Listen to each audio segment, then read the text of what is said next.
Maren did not scream. She wanted to. Every instinct in her body told her to drop the basket of freshly pressed linens and run. But her legs would not move, and her voice had sealed itself inside her throat like a cork shoved into a bottle. The wolf was enormous. It lay in the center of the laundry room floor, between the stone wash basins and the drying racks, its massive black body stretched across the flagstones like a shadow given form.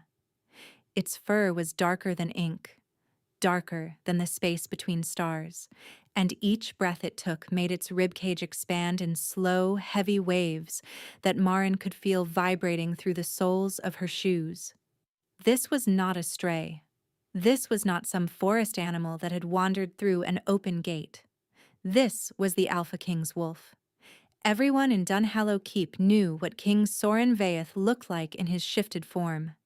The stories described it in breathless, terrified detail, black as a moonless sky, taller than a warhorse at the shoulder, eyes like molten silver that could pin a man to the ground from across a battlefield.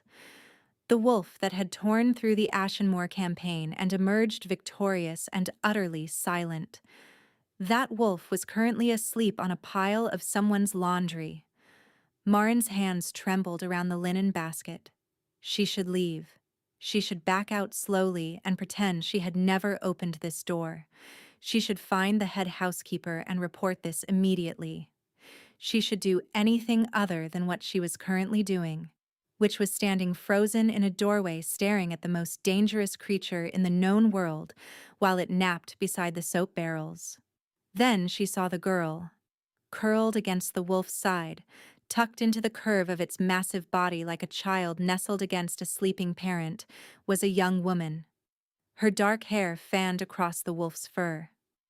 One of her hands rested on its foreleg, her fingers loosely gripping the thick black coat. She was barefoot. Her dress was the plain gray wool of the keep's kitchen staff, and she was sound asleep. Maren's mind went blank. Then it flooded with questions, each one louder and more panicked than the last. Who was this girl? How was she alive? The king's wolf did not tolerate proximity. It did not allow touch. There were standing orders throughout the entire keep that if the king shifted, every corridor within 3 floors was to be evacuated. Guards had been injured for approaching too quickly. A visiting dignitary had been thrown across a room for reaching toward the wolf's flank without permission. And yet, this kitchen girl was sleeping against it like it was a pillow. The wolf's ear twitched. Maren stopped breathing. One massive silver eye opened, caught the light from the corridor, and fixed directly on her. The pupil contracted. A low sound rose from somewhere deep in the wolf's chest. Not quite a growl. Something more deliberate. A warning. Maren took one step backward. The wolf's gaze tracked her movement with predatory precision. Its body did not shift. It did not rise. But the message was unmistakable. Leave. Do not disturb her. Maren left. She walked backward out of the doorway, pulled the door shut with trembling hands, and stood in the corridor with her pulse roaring in her ears. She pressed her back to the cold stone wall. The basket of linens lay forgotten at her feet. She needed to find someone. She needed to tell someone. But who? And what exactly would she say? The Alpha King's wolf is sleeping in the laundry room, and there is a girl curled up beside it. And the wolf looked at me like it would end me if I woke her up. Even in her own head it sounded insane. The door stayed shut. Behind it, the wolf and the girl slept on, and Maren stood alone in the corridor, chest tight, wondering how in the name of every god she was going to explain this to anyone. This is the story of how it happened. 3 weeks earlier, Thessaly Bren had burned the soup. Not slightly. Not in the forgivable, scrape the bottom and serve it anyway sense. She had burned it so thoroughly that the pot itself had to be soaked for 2 days, and the head cook, a woman named Odara, who had survived 23 years of palace kitchens and 2 changes of dynasty, had looked at the blackened remains and simply walked away without speaking. That silence was worse than shouting. Thessaly stood at the scrubbing station afterward, her arms elbow-deep in greasy water, her face hot with humiliation. The kitchen was chaos around her. 12 cooks, 9 assistants, and an ever-rotating cast of runners moved through the vaulted stone room in a practice dance that Thessaly had never quite learned the steps to. She had been at Dunhallow Keep for 4 months, long enough to know the rhythms. Not long enough to be trusted with anything important, which made the soup disaster all the more painful because soup was supposed to be the thing she could not ruin. Before Dunhallow, she had spent 3 years at the Renfield Orphan House, and before that, the Cold Haven Foundling Ward. And before that, nothing. No memory of parents, no family name worth claiming. Bren was the name the ward matron had assigned her, pulled from a list the way you might name a stray cat. She had come to the keep because the alternative was the textile mills, and she had heard what happened to girls in the mills. The kitchen was hard work, long hours, blistered hands, and Odara's withering silence when you failed. But it was warm, and there was food, and no one had hit her yet. So she scrubbed the pot and kept her head down and tried to be invisible. The problem was the wolf. She did not see it happen. No one did.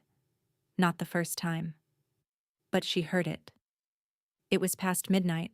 The kitchen was dark and empty.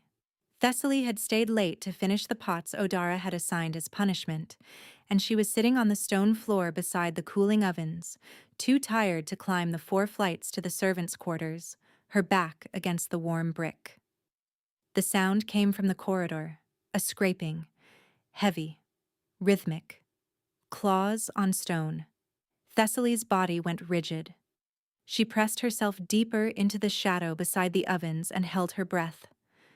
The kitchen door was open. Through it, she could see the corridor lit by a single guttering torch. The wolf passed the doorway. It was massive, blocking the torchlight completely as it moved. She caught a glimpse of black fur, a shoulder that stood higher than the door handle, the gleam of silver eyes that swept the kitchen without stopping. Then it was gone. The scraping faded. Silence returned. Thessaly sat motionless for a long time, her skin prickling, sweat cooling on her neck. She had seen the king in human form exactly once, from across the great hall during a feast day. He had been distant, severe, seated on the high dais with the kind of stillness that suggested he was enduring the event rather than enjoying it. But the wolf was different. The wolf was something primal and enormous and utterly terrifying, and it had walked past her door at midnight like it was looking for something it could not find. She told no one. What would she say? She was a kitchen girl. Kitchen girls did not report sightings of the king to anyone, but the next night she stayed late again. Not on purpose. Odara had given her another round of punishment scrubbing, and the work kept her in the kitchen well past the bells. The wolf came again. Same time, same corridor. The heavy scrape of claws, the shadow passing the open door. But this time, it stopped. Thessaly watched from her spot beside the ovens as the enormous black head turned toward the kitchen. Silver eyes found her in the dark. She could not move, could not breathe. Every nerve in her body locked tight. The wolf stared at her for what felt like an eternity. Then it moved on. She exhaled so hard her vision spotted. On the 3rd night, she was not scrubbing pots. She had no reason to be in the kitchen past midnight. But she was there anyway, sitting on the floor beside the warm ovens, a stolen bread roll in her lap, waiting. She did not ask herself why. The wolf came. It stopped at the doorway. It looked at her. And then, for the first time, it stepped inside. Thessaly's breath caught. The wolf was even larger up close. Its head was level with her chest even as it stood on all fours. She could see the silver threading through its black fur, the scars on its muzzle, the intelligence burning behind those pale eyes. It crossed the kitchen floor with slow, deliberate steps. It stopped 3 feet from where she sat. It lowered its head and inhaled deeply, scenting the air around her. Then it lay down. Not beside her, not close enough to touch. But in the same room, on the cold kitchen floor, the most dangerous creature in the realm folded its legs beneath itself and closed its eyes. Thessaly sat perfectly still, barely breathing, and watched the wolf's sides rise and fall with each slow breath. It was asleep. She stayed until dawn. The wolf came back the next night, and the next, and the next. Each time it lay a little closer. By the fifth night, it was near enough that Thessaly could feel the heat radiating from its body. By the seventh, its tail had curled loosely in her direction, the tip resting inches from her knee. She never touched it. She was terrified of what would happen if she did. But she stayed every night, sitting on the cold floor beside the ovens, and the wolf slept. It was always gone before dawn. She would doze off sometime around the third or fourth hour and wake to find the kitchen empty, the flagstones cold where the wolf had been. No one noticed. Kitchen girls kept odd hours, and Thessaly had always been quiet enough to go unremarked. The night guards changed shift at midnight and again at 4, and the kitchen corridor was not on their patrol route. It was their secret. Hers and the wolf's. Until Marin. The maid had come looking for fresh towels at an ungodly hour because a visiting lord had spilled wine across his bedsheets and was demanding clean ones immediately. The laundry room shared a wall with the kitchen, and the connecting door was usually locked, but that night it was not. Thessaly had migrated there without thinking about it. The laundry room was warmer. The stone basins held residual heat from the day's boiling water, and the drying racks created a kind of sheltered alcove that felt almost cozy. The wolf had followed her. She had not meant to fall asleep against it. She had been sitting beside it, her back against a wash basin, listening to its breathing, and her eyes had simply closed. At some point her body had tilted sideways, and the wolf's warmth had drawn her in. She woke to the sound of a door creaking and opened her eyes just in time to see Marin standing in the doorway, white as bone, a basket of linens clutched to her chest like a shield. The wolf's eye opened. It looked at Marin. The low sound that came from its chest made the air vibrate. Marin fled. Thessaly's stomach dropped. She scrambled to her feet, pulse racing. The wolf raised its head and watched her with an expression that, on a human face, might have been irritation. "I have to go," she whispered. The wolf blinked at her, slowly. Then it lowered its head back to the floor and closed its eyes again. Thessaly ran. She caught Marin at the end of the corridor, grabbing the older woman's arm. Marin spun around, her face a mask of terror. "Please," Thessaly gasped. "Please do not tell anyone." "There is a wolf in the laundry room," Marin hissed. "The king's wolf. And you were sleeping on it. I know how it looks. It looks like you should be dead." Thessaly flinched. "He would not hurt me." The word he hung in the air between them. Not it. He. Marin's eyes widened. "You know what you are doing?" the maid said slowly.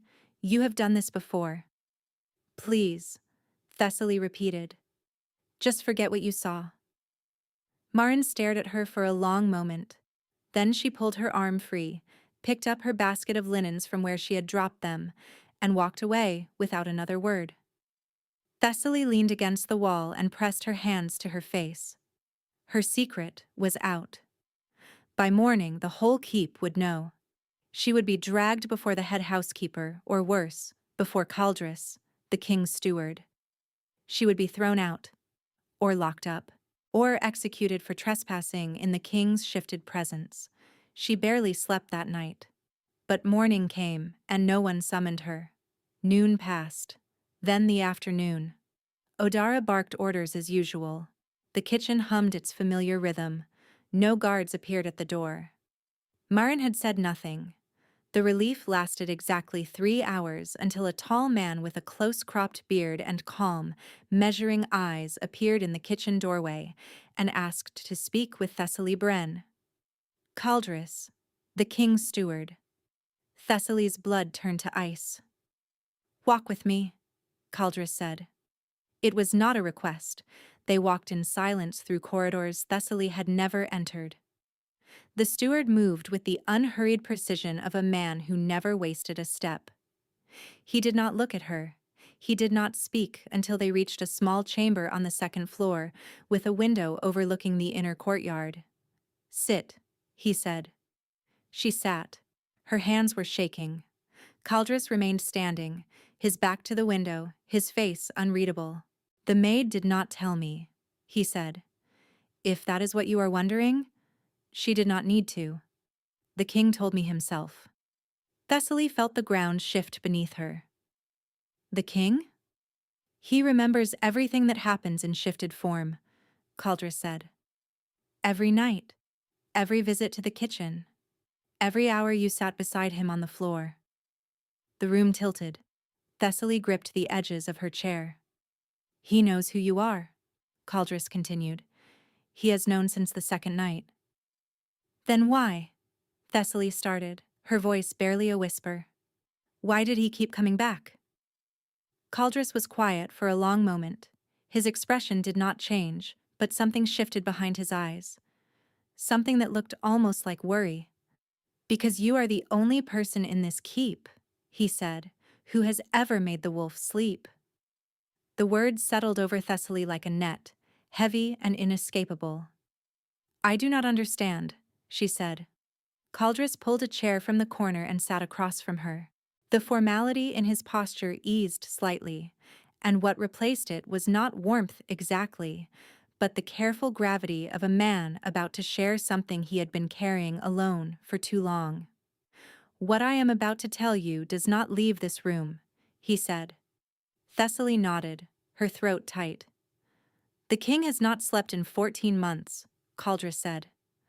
"Not as a man. His human mind cannot find rest. It has been this way since the Ashenmore campaign." 14 months.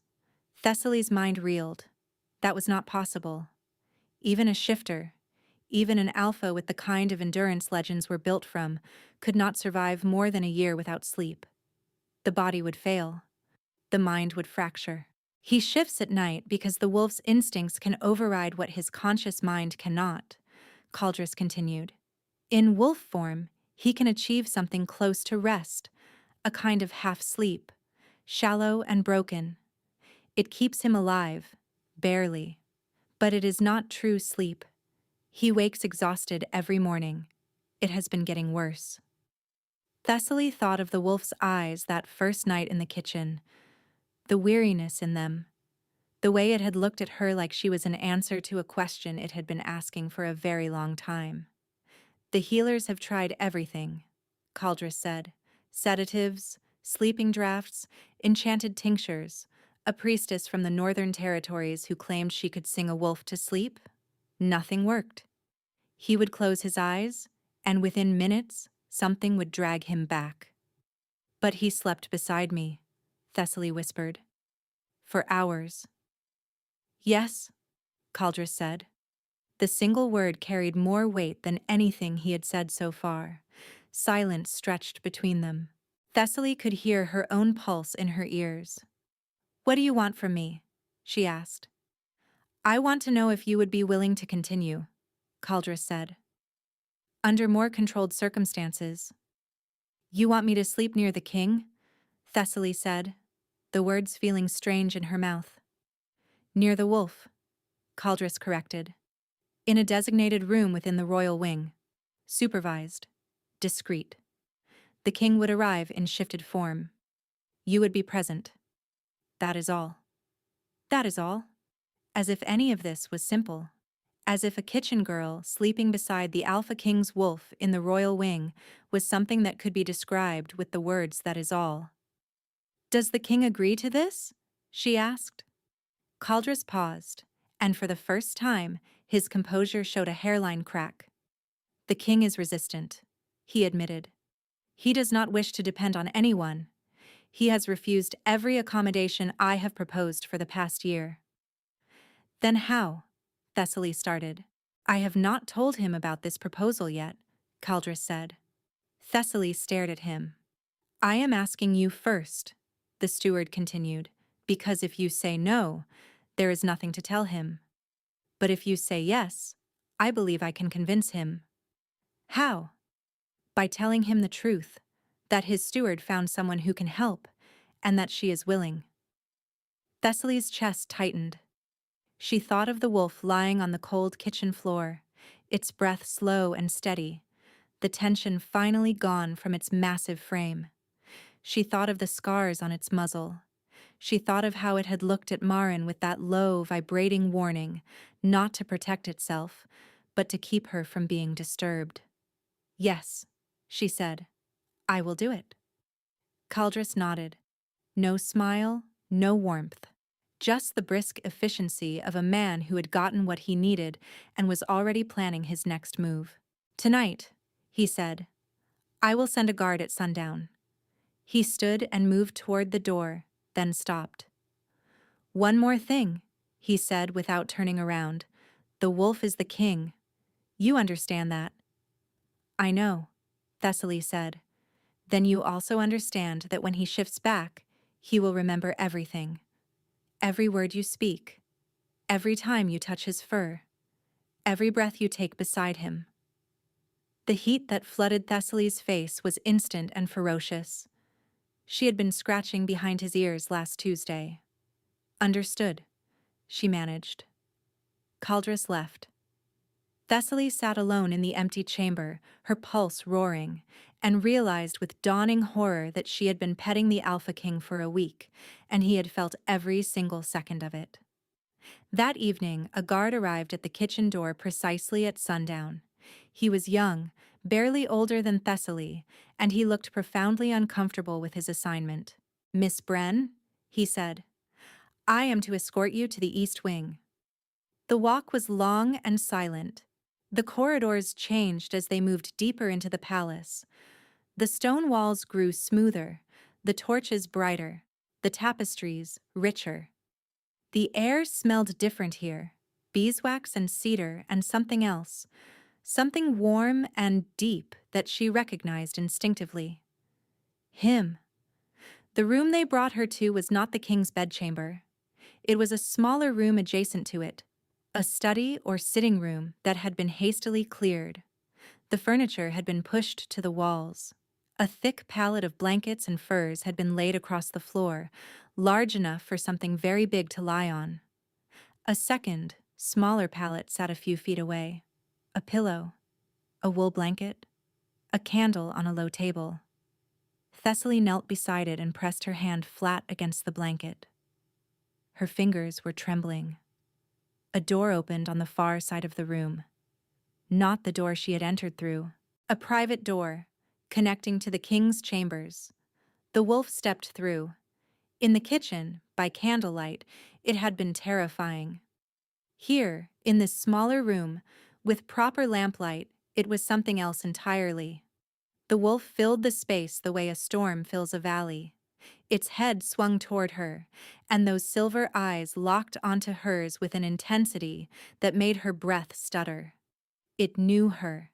It recognized her. And beneath the predatory stillness, she saw something she had not expected. Uncertainty. The wolf was nervous. Thessaly sat back on her heels and kept her hands visible in her lap. It is me, she said softly. Same as before. Nothing has changed. The wolf's ears flicked forward. It crossed the room in 3 silent strides and lowered itself onto the large pallet. The floor shook slightly with its weight. It watched her, waiting. Thessaly lay down on her pallet, pulled the blanket to her chin, and stared at the ceiling.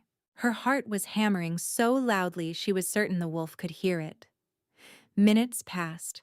She listened to the fire. She listened to the wolf's breathing. She listened to the castle settling around them. Then, slowly, the wolf's breathing changed, deepened, steadied. The tension drained from its enormous body, and the sound that replaced it was the slow, heavy rhythm of true sleep. Thessaly turned her head and looked at the wolf. Its eyes were closed. Its muzzle rested on its paws. The rigid alertness that had defined every line of its body was gone. replaced by something she had never seen in it before: peace. She lay there in the lamplight, watching the wolf sleep, and felt tears prick her eyes for reasons she could not entirely name. She was still watching when the door opened again, and Caldrus stepped inside, silent as a shadow. He looked at the wolf. He looked at Thessaly. He pressed one finger to his lips. Then he pulled a chair to the corner of the room, sat down, and watched with an expression she would not understand until much later. It was relief. The kind so deep it looked like grief. A rhythm formed over the following days, quiet and fragile as a soap bubble neither of them dared touch. Each evening at sundown, the guard escorted Thessaly to the East Wing room. Each evening, the wolf was already there, waiting on the large pallet, silver eyes tracking her as she entered. And each evening, it fell asleep within minutes of her lying down. She learned things about the wolf that she suspected no living person knew. It dreamed. She could tell by the way its paws twitched against the furs, small jerking movements like it was running through some landscape only it could see. It snored, but only faintly, a low rumble that vibrated through the floor and into her bones in a way that was oddly soothing, and it ran warm. Even from her separate pallet, the heat coming off its body was enough to make her kick her blanket off by midnight. She did not touch it again. Not since learning that he remembered everything.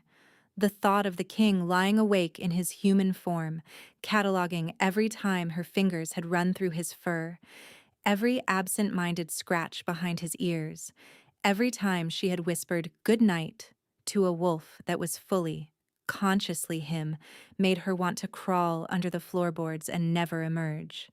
But she talked. She could not help it. Silence had never been comfortable for her, and the wolf did not seem to mind. She told it about Odara and the burned soup, about the Renfield orphan house, and the matron who counted every mouthful the children ate. About the time she had tried to befriend a stray cat at Coldhaven, and it had bitten her so hard she still had the scar on her thumb. She talked about the kitchen, the way the bread smelled at 4 a.m. when the first loaves came out. How she had memorized every spice in Odara's rack by scent alone, because reading the labels was still difficult for her. She talked until her voice grew soft and drowsy and eventually trailed into silence, and the wolf slept through all of it. On the 6th night, something changed. Thessaly arrived to find the room altered. Her small pallet had been replaced. In its place was a proper mattress, narrow but thick, with 2 pillows and a heavy wool blanket that was nicer than anything she had ever owned. She stood in the doorway and stared at it. The wolf was already on its pallet, watching her with those luminous eyes. It did not look at the mattress. It did not react at all. But the mattress was there, and it had not been there yesterday, and someone had put it there for her. She wanted to say thank you, but thanking the wolf meant acknowledging that the wolf was the king, and that the king had noticed her thin pillow and threadbare blanket and done something about it. And that acknowledgement opened a door she was not ready to walk through.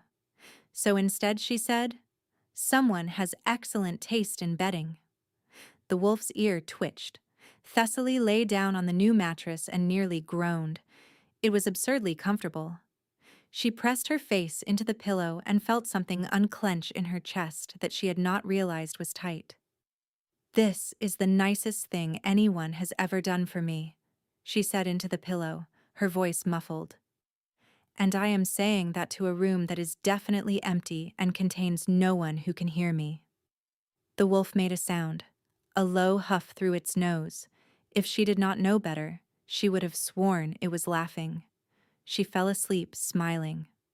On the 9th night, it happened. Thessaly woke in the dark to a sound that made her blood freeze. The wolf was thrashing. Its massive body convulsed on the pallet, claws scoring deep gouges into the stone beneath the furs. A sound tore from its throat. Not a howl. Something worse. A keening, raw and agonized, like an animal caught in a trap it could not see. Thessaly scrambled upright.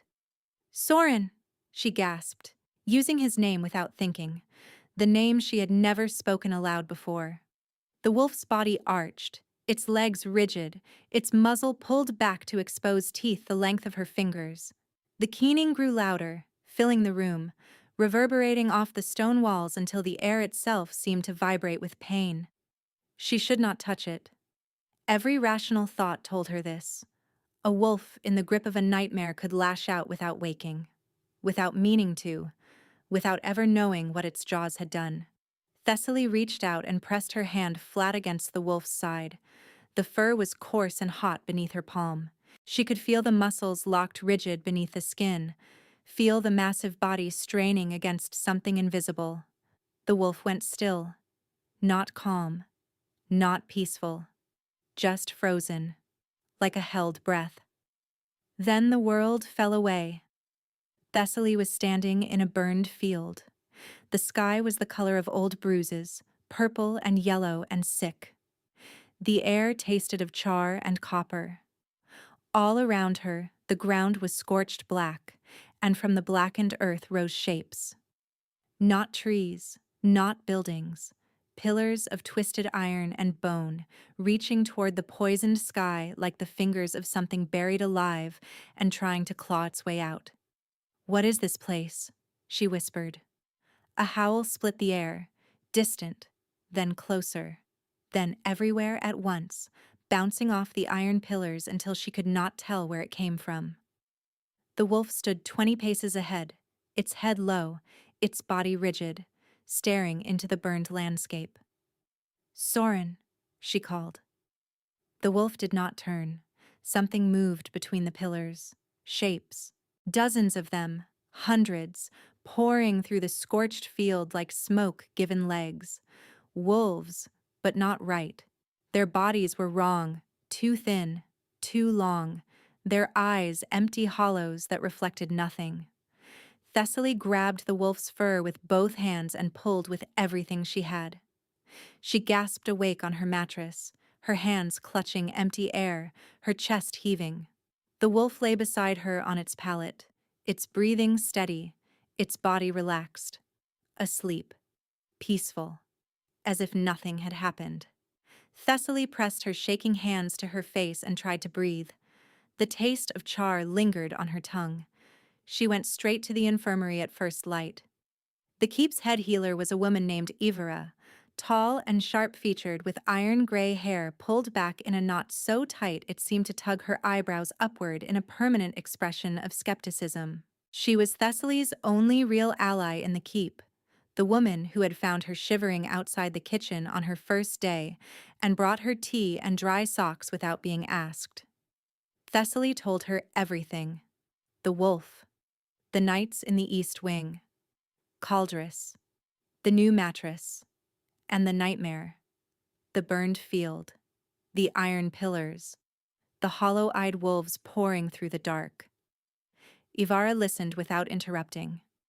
When Thessaly finished, the healer was quiet for a long time. "It sounds like a curse," she said finally. Thessaly's stomach clenched. "A curse. A mind trap," Ivara clarified, her fingers tapping against her crossed arms. "Something anchored to his subconscious that activates during sleep. It would explain why he cannot rest in human form. The curse pulls him under the moment he loses consciousness, and whatever he experiences there is terrible enough that his mind rejects sleep entirely as a defense." "But the wolf form protects him?" Thessaly asked. "Partially. The wolf's instincts are simpler, harder to manipulate. The curse likely still reaches him, but the wolf can resist it better than the man can. It is a blunt shield, not a cure." Ivara paused. "What concerns me is that you went there." Thessaly's hands went cold. "What do you mean?" "You touched him during the nightmare and you were pulled into his curse. That should not be possible unless you share some kind of connection with him. A resonance." Ivara studied her face with unsettling intensity. "Have you felt anything unusual since this arrangement began? Anything physical?" Thessaly opened her mouth to deny it and stopped. because the truth was, yes, she had. A warmth in her chest when she entered the east wing each evening that had nothing to do with the fireplaces. A low hum beneath her skin when the wolf lay close, like a tuning fork struck against her sternum. An ache during the daytime hours that she had attributed to tiredness, but that eased the moment she stepped into the room with him. "Something is pulling me toward him," she admitted. "It has been getting stronger." Ivara's expression did not change, but her fingers stopped tapping. "How much stronger?" "I think about him during the day," Thessaly said, the words tumbling out. "Not just the wolf. Him. I wonder if he is eating. I wonder if his head hurts. I caught myself walking toward the east wing yesterday during my afternoon break for no reason at all." "A bond," Ivara said quietly. The word landed between them like a stone dropped into still water. "That is not possible," Thessaly said immediately. "He is the king. I am a kitchen girl who cannot read properly. Bonds are for people who are matched in some way, in rank, in blood, in soul," Ivara finished. "Bonds do not care about rank, child. They never have." Thessaly shook her head, more out of reflex than conviction, because deep in her chest something had responded to the word bond with a fierce, aching recognition that frightened her. "Does he know?" she asked. "If the bond is forming, he feels it too," Ivara said. "Whether he has named it is another question." That night, Thessaly entered the East Wing room with Ivara's words ringing in her ears and found the wolf already asleep. She lay down on her mattress and stared at the ceiling, hyper-aware of every sensation: the warmth, the pull, the hum beneath her skin that grew louder with proximity. She fell asleep without meaning to. The burned field again, but different this time. The pillars were closer together, the sky darker, the air thicker with ash. And the wolf was not there. Instead, she saw him. Soren Vaeth stood in the scorched landscape in human form, tall and rigid, his dark hair pushed back from a face carved with exhaustion. He was surrounded by the hollow-eyed wolves. They circled him in silence, their empty gazes fixed on him, and he did not move, did not fight, did not run. He stood and he let them circle. "Soren!" Thessaly shouted. His head turned. He saw her. And the expression that crossed his face was not relief. It was horror. "Get out!" he snarled. "Get out of here now." "I cannot just leave you here," she shot back. "You do not belong in this place," he roared, and the sound of his voice shattered through the burned field like a physical force, sending the hollow wolves scattering. "This is my curse, mine, and you will not be dragged into it." The ground heaved beneath her feet. She stumbled. The sky cracked, and she woke gasping on her mattress, alone in the East Wing room. The wolf was gone. The pallet where it usually lay was empty and cold. And on the pillow beside her, placed with deliberate care, was a folded piece of paper. Thessaly picked it up with shaking hands. 3 words in a heavy, angular script: "Do not return." She stared at the words until they blurred. Then she pressed the paper to her chest and curled onto her side, and did not sleep for the rest of the night. The days that followed were the worst of her life. No guard came at sundown, no summons, no Caldrus appearing in doorways with his measured calm and his careful instructions. The East Wing was sealed to her, the corridors she had walked every evening now blocked by guards who would not meet her eyes.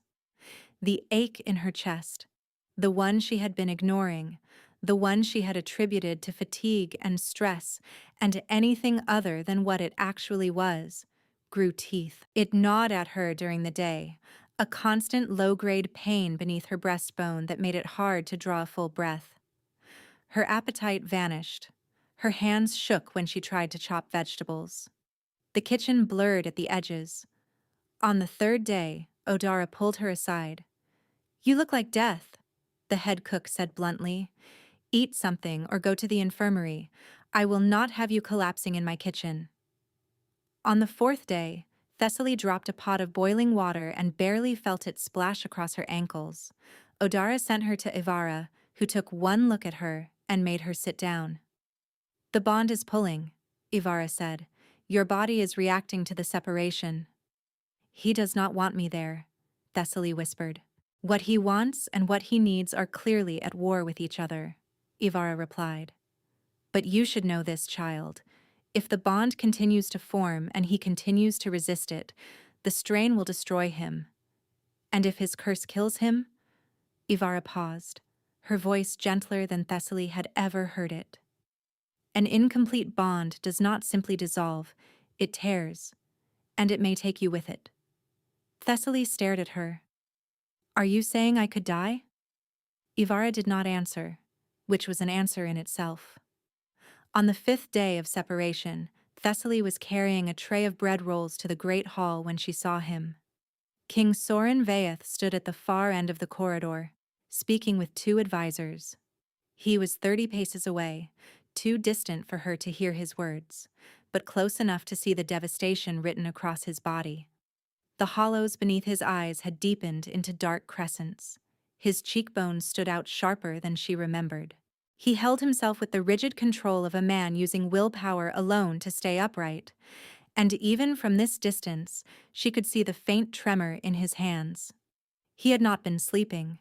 The curse was destroying him without her there, and he was letting it. Their eyes met across the corridor. The impact was physical. Thessaly felt it slam into her chest like a fist, and the tray slipped from her fingers. Bread rolls scattered across the stone floor. She barely noticed. Soren's face went rigid. Something raw and desperate flashed across his features, there and gone in a heartbeat. He turned away, spoke a clipped word to his advisors, walked in the opposite direction without looking back. Thessaly stood amid the scattered bread rolls, her vision swimming, and felt the bond in her chest scream. That night she went to Caldris. The steward's office was a narrow room off the main corridor, its walls lined with maps and ledgers. He looked up when she appeared in the doorway and did not seem surprised. "Miss Bren," he said. "He is dying," Thessaly said. No preamble, no courtesy. "You can see it. Everyone can see it." Caldris set down his pen. "Yes." "Then why are you letting him refuse help?" "Because he is the king," Caldris said, "and a king's orders are not suggestions." "Even when the order is killing him?" Something shifted in Caldris's face. The careful mask cracked, just for a moment, and beneath it, Thessaly saw exhaustion and fear, and the kind of desperate love that servants are never supposed to feel for their masters. "What would you have me do?" he asked quietly. "Let me into his chambers tonight," she said. "If he sends me away again, I will go. But let me try." Caldris studied her for a long moment. Then he opened a drawer, pulled out a key, and slid it across the desk. "East wing. The door at the end of the hall, not the usual room. His private chambers," he said. "The guard shift changes at midnight. You will have a window." Thessaly took the key. Her hand was steady. The rest of her was not. At midnight, the corridor was empty. Thessaly's bare feet made no sound on the stone as she moved through the east wing. The key turned silently in the lock. She pushed the door open and stepped inside. The king's chambers were vast. Moonlight fell through tall windows, painting silver stripes across a room dominated by a massive bed, dark wood, dark sheets, 4 posts carved with wolves chasing each other in endless circles. Weapons hung on the walls. A fire burned low in the hearth, barely more than embers. He was not in the bed. Soren sat on the floor beneath the window, his back against the wall, his head tipped back against the stone. His eyes were closed. He was in human form, his tunic unlaced at the collar, and the moonlight mapped every line of exhaustion on his face with brutal clarity. She could see the tremor in his hands, even at rest. She could see the way his chest moved with each breath, shallow and controlled, the breathing of a man fighting to stay conscious. You should not be here, he said without opening his eyes. I know, she replied. His eyes opened. In the moonlight they were not silver but pale gray, almost colorless, and the exhaustion in them was staggering. I told you not to come back. You wrote it on a piece of paper and left it on my pillow, Thessaly said. That is hardly the same thing. Something flickered across his face. Thessaly. It was the first time he had spoken her name. Not Miss Bren, not the kitchen girl. Her name. The sound of it in his voice, low and rough and fractured with fatigue, made her knees weak. You look terrible, she said. He stared at her. Thank you. How long since you have slept? I am fine. You are sitting on the floor in the dark shaking, Your Majesty. That is not fine. His jaw tightened. If you stay near me, the curse will pull you in again. I saw you there in the burned field. You should not be able to enter that place. And the fact that you can mean something is connecting us, and I will not risk.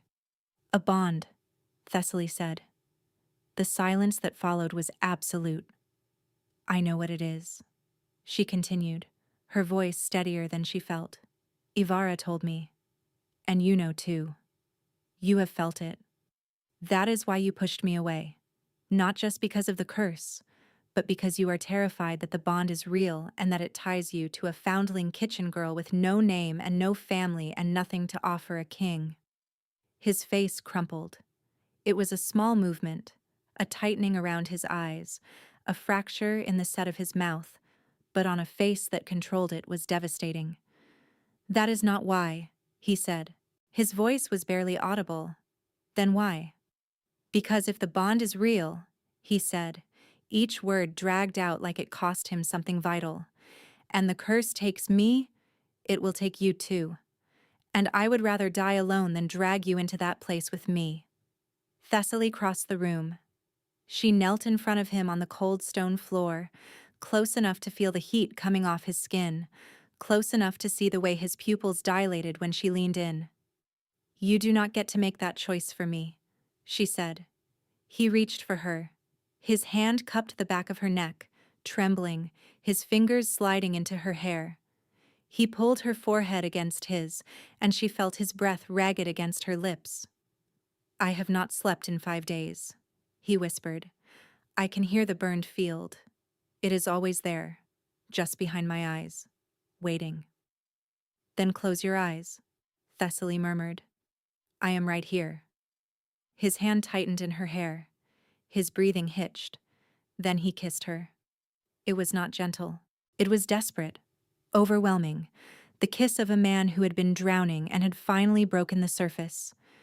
His hands pulled her closer, and Thessaly kissed him back with everything she had. She felt the bond ignite. Not form, not build, not grow. Ignite. A blazing line of golden fire that ran from her chest to his, locking them together with a force that stole her breath. His whole body shuddered against hers. The bond, he gasped against her mouth. I know, she whispered. I feel it. He pulled her closer, his arms wrapping around her, his face buried in her neck. She could feel his heartbeat against her own, feel the bond humming between them, feel the desperate relief pouring off him in waves. He pressed his forehead to the curve of her neck. The bonding mark, ancient and instinctive, flared between them like a brand of light, and the bond blazed so bright she saw white. She felt the connection seal through her entire body, the bond locked into place, complete, irreversible. A golden thread woven through both their chests, tying them together at a level deeper than bone. They stayed tangled together for a very long time. When Thessaly finally opened her eyes, Soren was asleep. Truly, deeply asleep. His head heavy against her shoulder, his arms still locked around her waist. His breathing was slow and even and peaceful. She held him in the moonlight, her fingers tracing slow circles on his back, and let the tears come. Then the burned field took them both. The burned field was worse than before. The sky had turned black. Not the black of night, which held stars and the promise of dawn, but the black of absence. A void pressing down on the scorched earth like a lid on a coffin. The iron and bone pillars had multiplied, stretching in every direction, a forest of twisted metal and marrow that groaned and shifted as if something enormous were breathing beneath the ground. Thessaly stood barefoot on the charred soil, Soren's hand locked in hers. He was in human form here, not the wolf, and the difference was stark. The wolf had been massive, armored in fur and instinct. The man beside her was stripped bare of every defense. She could feel his dread through the bond, a cold black tide pressing against her ribs. "You should not be here," he said. His voice was hollow, emptied. "We have already established that I do not listen," Thessaly replied, gripping his hand tighter. He did not smile. He was staring ahead, his face a mask of controlled anguish, and Thessaly followed his gaze. They were coming. Not the hollow-eyed wolves this time. People, hundreds of them, emerging from between the twisted pillars in a slow, silent procession. Men and women and children, their clothes torn, their faces blank, their wounds visible and unhealing.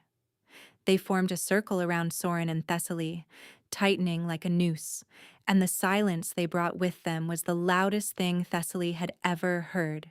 "The Ashenmore campaign," Soren said, and the words fell from him like stones. "Every soul I failed to save, every life the war consumed." "This is what you see every night?" Thessaly whispered. "Every night for 14 months, he confirmed. "They come, they stand, and they remind me that I am the one who ordered the assault, that every death in that campaign flows back to me." A girl stepped forward from the ring. She was small, no older than 12 or 13, with tangled brown hair and a deep wound that should have been fatal. Her eyes were clear and focused, and they were fixed entirely on Soren. "Nella," he breathed. Thessaly felt his hand convulse around hers. Through the bond, grief hit her like a wall of water. She staggered, gasping, and forced herself to stay upright. The bond answered before he could explain. Images flooded through the golden thread connecting them, not words, but memories, sharp and overwhelming. A border village. Intelligence reports that placed the rebel stronghold 3 leagues north. The order to advance through the village because the terrain left no alternative route. Assurances from his commanders that the village had been evacuated. It had not been evacuated. Thessaly saw the moment through Soren's eyes, the advance column moving through narrow streets, the first shout, the realization too late that there were still civilians inside the buildings. The chaos that followed, soldiers and villagers tangled together, rebel fighters pouring in from the tree line, the streets consumed by the fighting. And Nella, running through the smoke with 2 younger children behind her, trying to reach the river crossing. Soren shouting for ceasefire, the arrow that came from somewhere in the chaos. The way she fell. He had carried her body out of the village himself. "You told them to evacuate," Thessaly said, tears streaming down her face. "The failure was not yours." "I ordered the advance," Soren said. "I trusted intelligence that was wrong. I should have scouted the village myself. I should have delayed. I should have found another way. Then I should have refused to fight," he snarled, and the sound tore through the burned field, scattering ash. "I should have found a way that did not require marching my army through a village full of children." The ghost of Nella spoke. Her voice was soft, almost kind, and it carried the particular cruelty of gentleness wielded by the dead. "You knew the risks," she said. "You weighed our lives against your strategy, and you chose strategy. A better king would have chosen us." "No," Thessaly said, stepping forward, her voice shaking with anger and grief.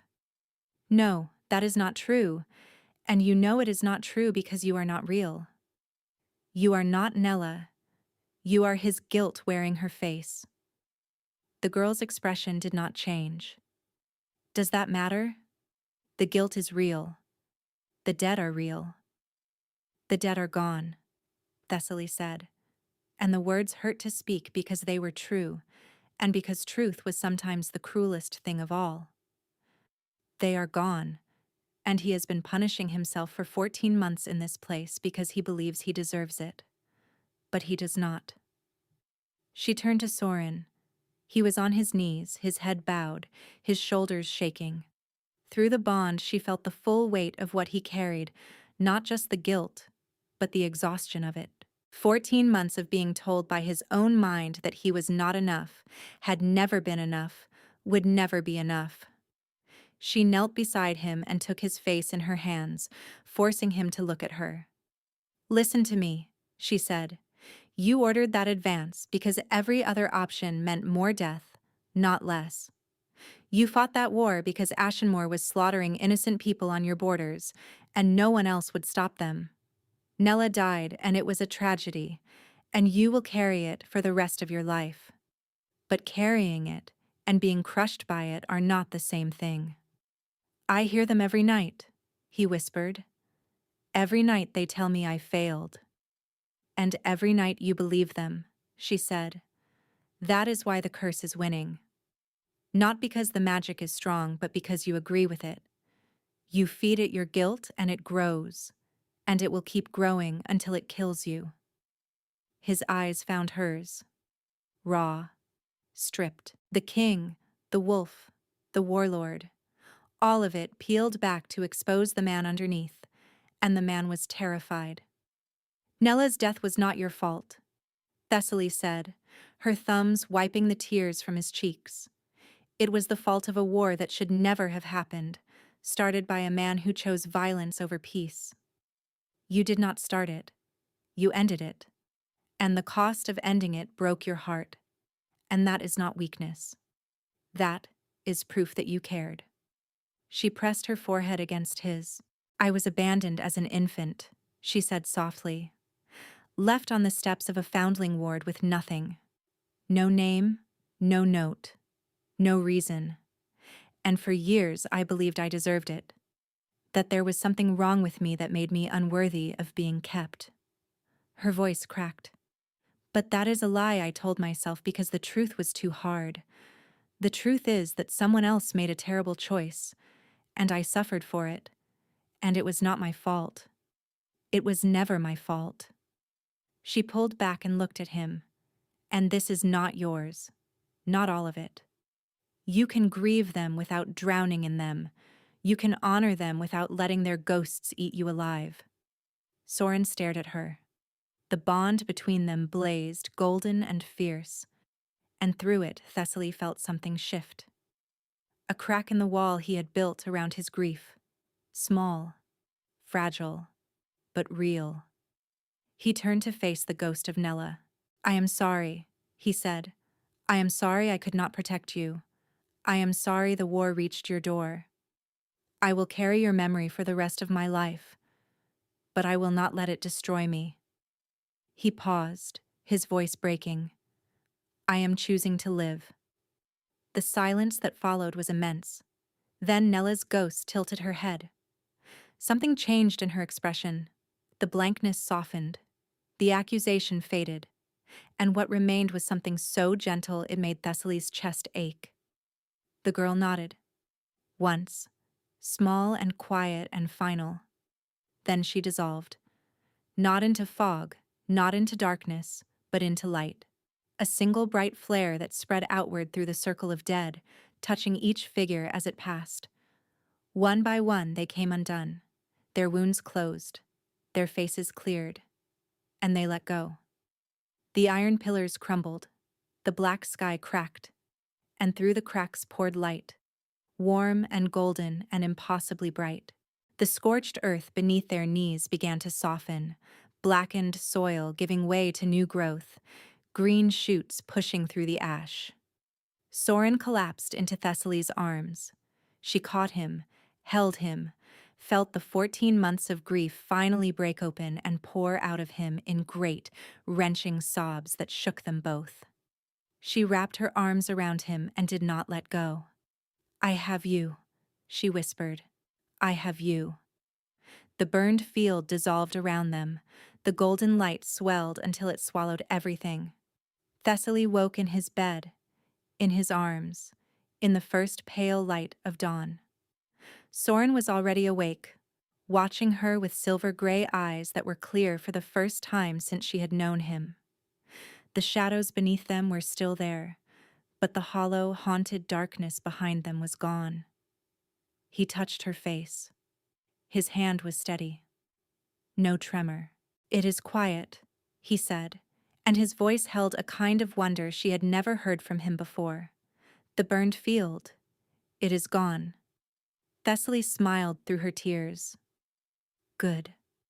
He pulled her close, tucked her against his chest, and held her so tightly she could feel his heartbeat against her own, steady and strong and finally at peace. The curse did not vanish overnight. Healing never works that way. Not for wolves, not for kings, not for foundling girls who had spent their whole lives believing they were not enough. Soren still woke sometimes in the dark, his breathing sharp, his hands reaching. And Thessaly was there, every time. She held him and waited, and he would press his forehead to hers until the world steadied around him. They talked in the dark, in the small hours when the castle slept, and it felt safe to say the things that daylight made too large. He told her about the war, about the choices that haunted him, about the faces he could not forget. She told him about the orphan house, about the years of silence and invisibility, about the matron's voice telling her to be smaller, quieter, less.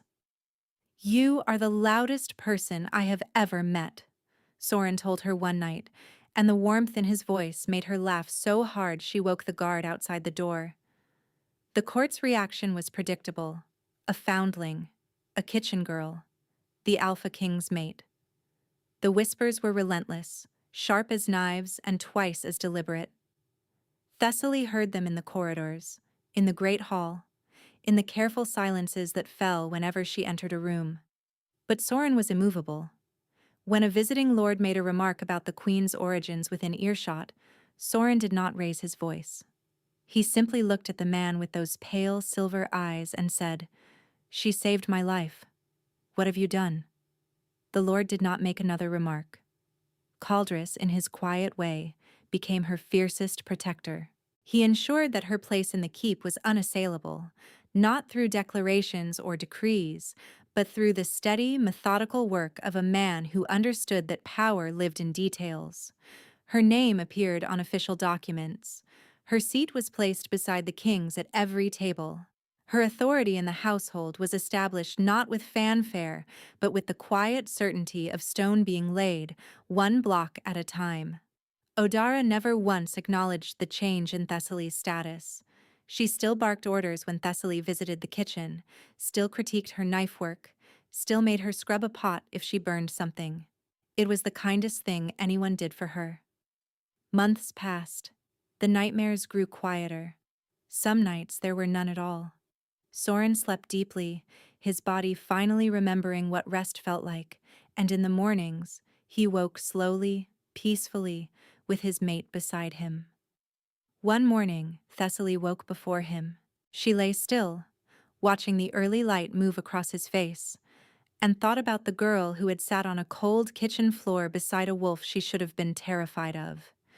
She had not been brave. She had been lonely. And the wolf had been lonely too. And somehow, that had been enough. Soren stirred. His eyes opened, found hers, and the smile that crossed his face was the quiet, unguarded kind that no one else ever got to see. "Good morning," he murmured, pulling her closer. Thessaly closed her eyes and breathed him in. "Good morning," she whispered back. Outside the window, dawn broke over Dunhallow Keep, painting the stone walls gold. Inside, the king and his mate slept on, tangled together in the warmth. the burned field nothing but a memory, and the morning stretching ahead of them, unhurried and full of light.